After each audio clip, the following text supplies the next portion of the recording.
Jawa Dipa atau Jawa merupakan tempat tinggal berbagai suku dan etnik di Indonesia.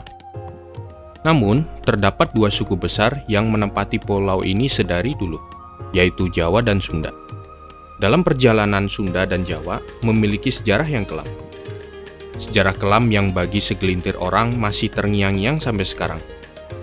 Sejarah kelam yang melahirkan mitos-mitos yang dijaga kelestariannya hingga sekarang. Namun, apakah pertautan Sunda dan Jawa hanya sebatas sejarah kelam tersebut? Mari kita kaji.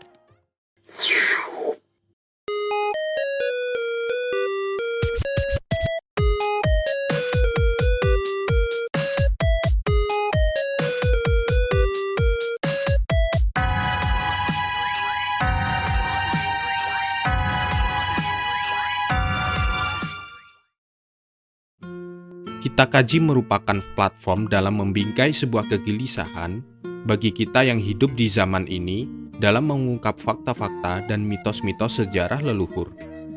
Pertama-tama, mari kita breakdown terlebih dahulu asal-muasal Sunda. Menurut naskah Wangsakerta, Sundapura merupakan ibu kota Kerajaan Tarumanegara. Kerajaan Tarumanegara berkuasa di tanah Jawa bagian barat dimulai dari abad ke-4 hingga abad ke-7 Masehi. Pada proses perkembangannya, Kerajaan Tarumanegara terpecah menjadi dua buah kubu kerajaan, yaitu Kerajaan Sunda dan Kerajaan Galuh. Dalam suatu kejadian, Kerajaan Sunda dan Galuh pernah melebur menjadi satu dan beribu kota di Pakuan Pajajaran. Pada masa inilah, istilah Sunda dikenal sebagai nama sebuah kerajaan. Sunda dan Galuh tidak bisa dipisahkan karena sejarah mencatat dua kerajaan ini sudah 3 kali pisah dan rujuk. Hingga pada abad ke-14, Sunda menjadi sebuah nama etnis dan suku di Jawa bagian barat. Tidak banyak peninggalan sejarah yang berkaitan dengan kerajaan Sunda. Menurut sejarawan Agus Arismunandar, dalam Historia.id, Kerajaan Sunda mendirikan banyak bangunan, terutama untuk keagamaan. Namun, bahan yang digunakan untuk membuat bangunan tersebut tidaklah tahan lama dan tidak beratap.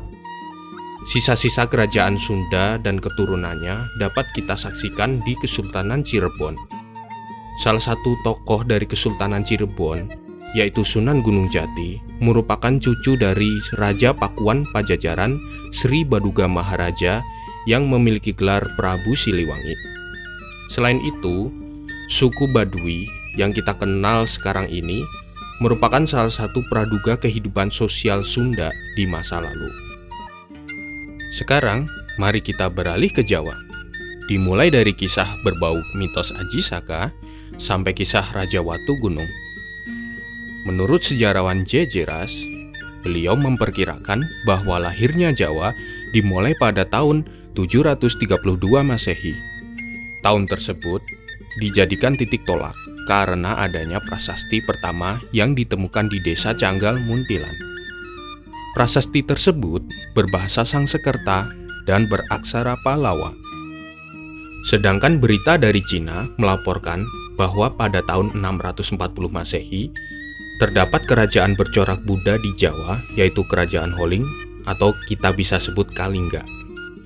Dalam perkembangannya, Imperium Jawa bertransformasi dari kerajaan Hindu-Buddha menuju kerajaan Islam.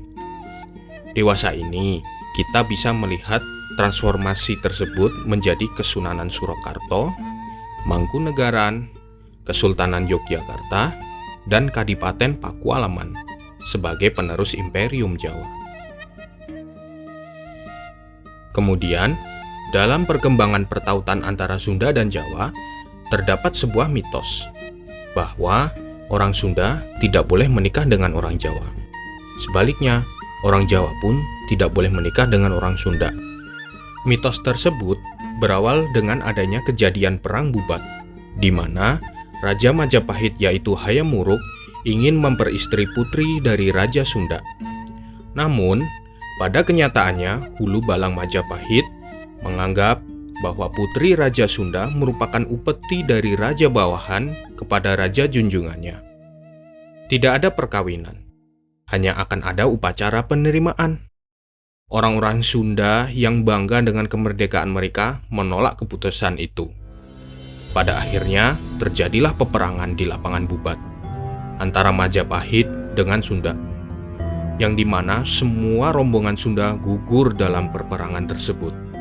Kejadian Perang Bubat tertulis dalam Serat Pararaton, Cerita Parahyangan, Kidung Sunda, dan Naskah Wangsakerta. Namun, tidak tercatat dalam Kitab Negara Kertagama sebagai sumber rujukan primer sejarah Kerajaan Majapahit. Tentunya, kajian mengenai Perang Bubat perlu ditelusuri lebih dalam, agar kita yang hidup di era modern ini dapat pelajaran berharga dari kejadian tersebut. Namun, apakah hubungan Sunda dan Jawa hanya sekedar pertautan dalam Perang Bubat saja? Dalam catatan sejarah, sebenarnya Sunda dan Jawa saling beririsan. Salah satunya ditandai dengan beberapa prasasti dan naskah kuno yang ditemukan di wilayah kekuasaan Kerajaan Sunda, berbahasa dan beraksara Jawa. Salah satunya yaitu prasasti Sangyang Tapak yang berangkat tahun 1030 Masehi. Bahasa dan aksara yang digunakan dalam prasasti tersebut menggunakan aksara Jawa kuno.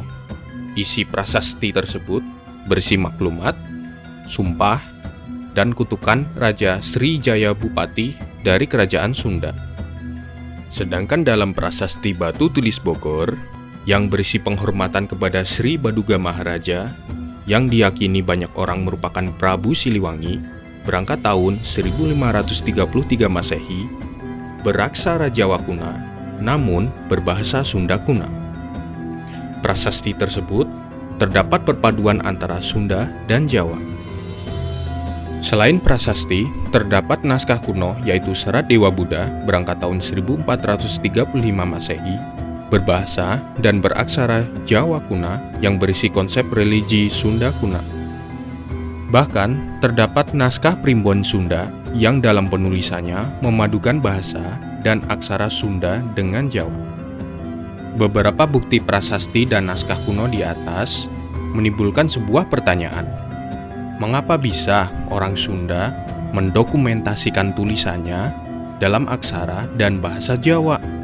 Menurut sejarawan Agus Arismunandar, pada babak terakhir periode Hindu-Buddha di Jawa, hubungan antara agamawan Sunda kuno dengan Jawa kuno cukup dekat.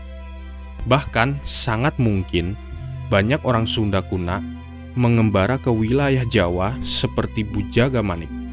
Keadaan di atas diungkapkan dalam kitab Sangyang Siksakanda Engkeresian berangkat tahun 1518 Masehi. Isinya sebagai berikut. Demikianlah umpamanya kita pergi ke Jawa, tidak mengikuti bahasa adatnya, termangu-mangu perasaan kita.